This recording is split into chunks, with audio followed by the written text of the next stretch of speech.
Hi everyone, my name is Robert Pilla, and today we're going to be taking a look at the rest of our team, highlight some of our accomplishments, and give you a taste of what to look forward to in the future. If you're new to the RJN, or the Rural Justice Organization, we are a small-town nonprofit that aims to create education and experiences for folks that have been ostracized due to their sexual preferences, their race, or any other type of prejudice, and give them support where it's hard to come by, which are these small rural areas. The RJN began a few years back, but to tell that story, let's bring on our first core member, the linchpin of this operation, Samantha Laney. Samantha, why don't you tell us who you are and a brief history about your beginnings at the RJN? So my name is Samantha Laney. I currently reside in Boston, Massachusetts, but I'm originally from more central rural Mass. And it is a place that I have always had a soft spot in my heart for. There is a lot of sense of community collaboration out in rural America, but there is also an unfortunate sense of conservatism and bigotry that gives rural America in totality sometimes what I think is a bad rap. So I wanted to bring out that heart and that compassion. And in summer of 2020, there was a Black Lives Matter rally there that really exemplified that idea, in which hundreds and hundreds of people showed up for. And from that kind of birthed this idea of a community space and organization that provides those opportunities for more like-minded people to come together and provide support and mutual aid for each other. So with that idea in mind, I created the Rural Justice Network, which is the organization that Rob kind of just gave you the elevator speech for. And I realized very, very quickly that I could not, in fact, do this alone. So I called up the fabulous, my fabulous best friend, the wonderful Amy Gibo. And from there, we just kind of put this all together. So. Thank you, yeah. So that's a little brief history of how the RJN came to be. Now, the core team is made up of about 6 members. We do reach out to other organizations for pride, for support here and there. We try to stay as connected to the community as much as we can. But as for our team, let's start off with talking about the first 2 members. We're going to go back to Samantha as well as Amy. So why don't you tell us about your personal involvement and some of the projects that were relevant during your time joining the RJN? Well, the original project that we weren't even the RJN yet, that I attempted to aid some local organizers in creating, was a Black Lives Matter rally. We ended up doing a couple more Black Lives Matter events, both memorials and helping other organizations also put up their own rallies, groups of people. That's actually Rosie. Her first event was that original Black Lives Matter rally. From there, we realized, and we still to this day truly believe, that a lot of the hatred and vitriol that comes from, that bigotry is drawn from, it comes from ignorance. You cannot be held accountable for, well, you can be held accountable, but you cannot be blamed for what you don't know. So education, education, education. We're all teachers on this end. And so we feel very, very passionately about information sharing. So from there, I kind of created this other program that was sponsored, which was like a online series of seminars teaching about things that people might just not have access to, which we'll talk about a little bit more in a second. But now I'm just a teacher in Boston who continues to do this. And hi all, I'm also a teacher in Boston. My name is Amy, but I was born and raised in Spencer, Massachusetts. And from there, just kind of growing up, we really saw a glaring need just to be informed and educated on how the rest of the world, kind of everything that happens in the rest of the world. I was one of only maybe a handful of children of color being raised in a predominantly white town. And so just kind of growing up in that situation made me need to see other people like me, to learn about other people that were that looked like me. And growing up from there and being able to live in Boston now and see a whole bunch of different kinds of people all the time really shows me that there is something that I can give back to the community that I am from.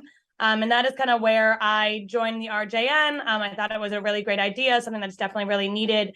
And with the justice seminars that we're going to talk about, we really were able to reach a lot more people, especially during the COVID lockdowns. It was something that we really latched onto, to be able to reach out online versus in person, and kind of see how those things can happen.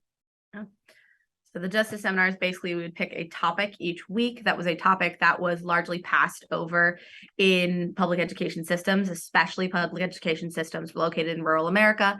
Things as the history of policing, even the basics of different kind of immigration statuses that just weren't explained to people, different mental illnesses, various things like that. And from the get, we weren't necessarily like the most qualified.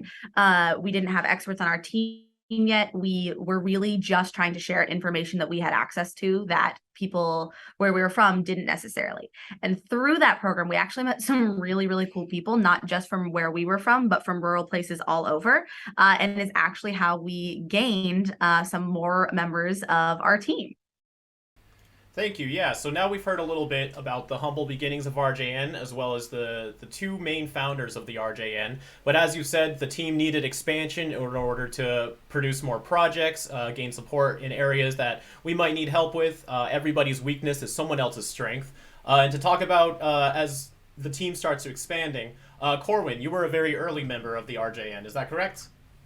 Yeah, I started my my social awareness relatively recently in my life. I live in my name is Corwin. I live in New Braintree, so I'm from the same rural area that we're all about. So I started paying attention to things recently in my life, and it was the Black Lives Matter event that they had in North Brookfield that really sparked my interest in joining this team. They were having the social justice seminars that I didn't really know what to do, so I joined those to learn more from people who could kind of direct me in a better way. At the first event, they really impressed me with how together they were with everything, and I learned a lot from these ladies. Thank you very much, Corwin. And yeah, as for joining the RJN, he did help a lot in some of the future projects we're going to talk about soon later on in the stream, most notably Small Town Pride with helping build a lot of our stage, pretty much all of our stage actually. But to continue down the list of core team members, another notable member who's been here for quite a bit is Tashina. So Tashina, would you mind telling us a little bit about your history and experience with the RJN? Sure. So, I mean, I like Corwin and everyone else with the whole Black Lives Matter, event that happened in town. It really got me to, and I was also going through a lot of issues with my opinions on the town mascot and other town issues. So it really got my attention, and I really was excited to see that there were other people and I wasn't alone. So when I saw that they started doing justice seminars, I also joined myself because I was really excited to hear what they had to say and kind of be involved with that kind of community. And I feel very blessed to have found that, I found a safe space in my town, which can sometimes not feel like a safe space for me and my family. I am Mi'kmaq and I am Pan, and I have 4 children, and not all, and some who are not, gender conforming. So it was really important this work was really, really important to me. And so when they invited me to be on their team, I couldn't have been more excited. And my first big project was Small Town Pride, but mostly I've been really trying to bring awareness around the mascot issue and like the state seal and stuff like that in my area. Thank you, Tashina. And lastly, for the remaining core members, it includes myself and Rosie. We came in during the production of the first Small Town Pride, which was held in 2011. Nope, 2021, my mistake. If only, right? So Rosie, why don't you tell us a little bit about how you were involved? You were there for one of the first protests, but you came onto the team a little bit later than that, correct? Yes, I grew up, born and raised in that sort of very rural central Massachusetts area. And as someone who was a person of mixed ethnicity growing up in a very white community in a white school, I was always very, very aware, for better or for worse, but I think now for better, of the sort of social dynamics that were happening in the town. And that made me very, very invested in a lot of the Black Lives Matter protests and a lot of the racial and social justice events. And that is why I actually bumped into the RJN back in 2020 during their Black Lives Matter protest, and I attended, and I had actually separately organized a different Black Lives Matter protest in a different town with some of my other peers. But it wasn't until 2021 during the Pride event where I was looking for members of my community in that rural area where I could organize with them, where I could talk openly about social and political issues that I was seeing on the daily, not just in central Massachusetts, but statewide and nationally. And I now am no longer living in the central Mass area. I work along with Sam and Amy in the Boston Public School District.